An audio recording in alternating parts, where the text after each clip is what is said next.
شعر و شاعری میں نمبر 1 ہوتا تو اس کو سارے سجدہ کرتے تھے.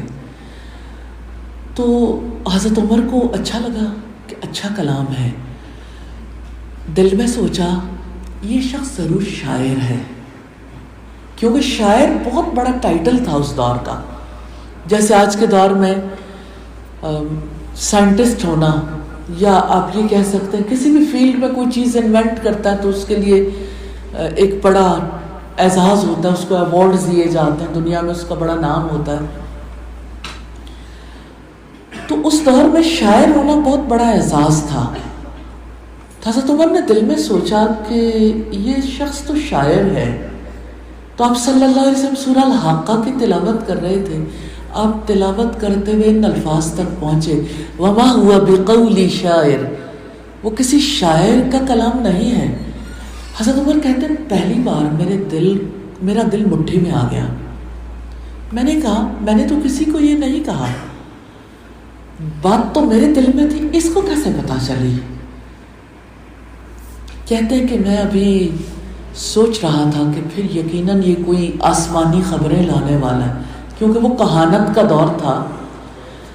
دوسرا بہت بڑا سلسلہ جو اس دور میں جاری رہتا تھا، لوگ آسمانی خبریں بتایا کرتے تھے، اور آسمانی خبریں بتانے والوں کو کاہن کہا جاتا تھا، اور لوگ انہیں کچھ پیسے دیتے تھے اور اپنے معاملات پوچھتے تھے. جیسے ہمارے یہاں بھی کس نے چوری کی اور فلاں چیز کہاں چلی گئی، دیہاتوں میں آج تک یہ سلسلے جاری ہیں. اور جہاں بھی کہیں کسی کا بیلیف پارٹ تھوڑا سا کمزور پڑتا ہے تو وہاں یہ فیملیز میں ابھی تک بھی یہ سلسلے جاری ہیں.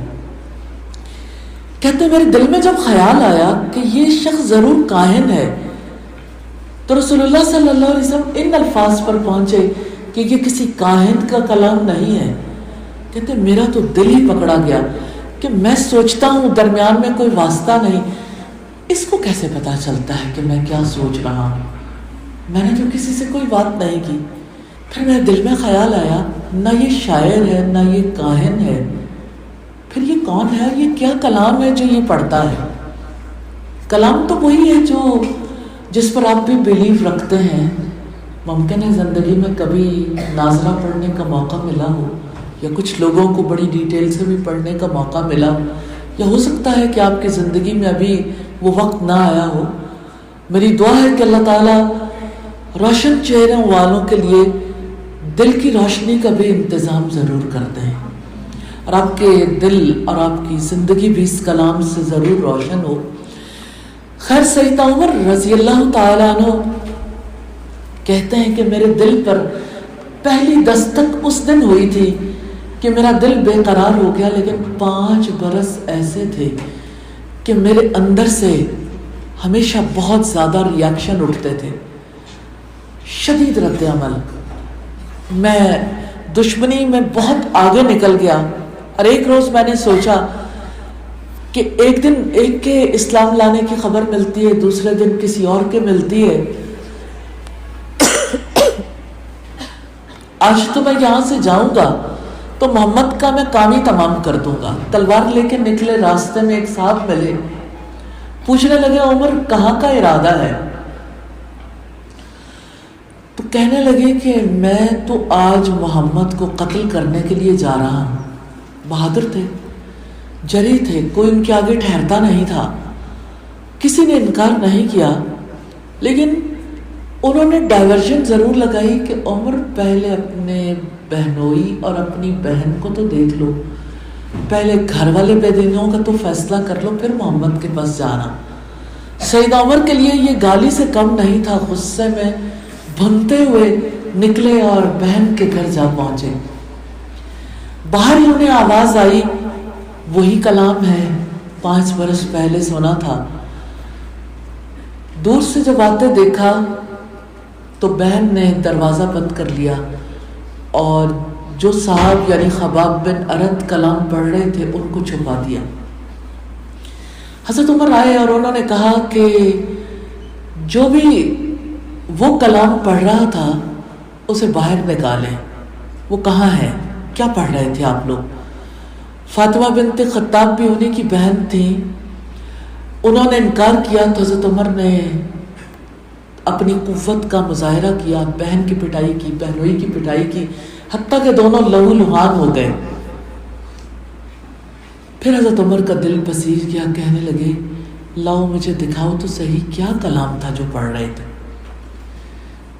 کبھی کبھی آپ کو بھی سوچنا چاہیے وہ کیا کلام ہے جس کے بارے میں ہمیں بچپن میں تعلیم دی گئی، ہمیں اس سے گو تھرو کیا گیا، لیکن ہمیں پتہ نہیں ہے اس کلام میں کیا ہے۔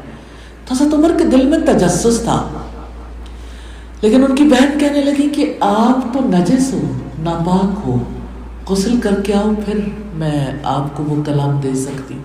حضرت عمر گئے، غسل کیا، واپس آئے تو جو صورت تھی وہ ان کے سامنے تلاوت کرنے سے پہلے انہیں صحیفہ پکڑایا گیا۔ حضرت عمر نے پڑھا طٰہٰ مَا أَنزَلْنَا إِلَيْكَ الْقُرْآنَ لِتَشْقَىٰ، طٰہٰ ہم نے یہ قرآن تم پر اس لیے تو نازل نہیں کیا کہ تم مشقت میں پڑ جاؤ۔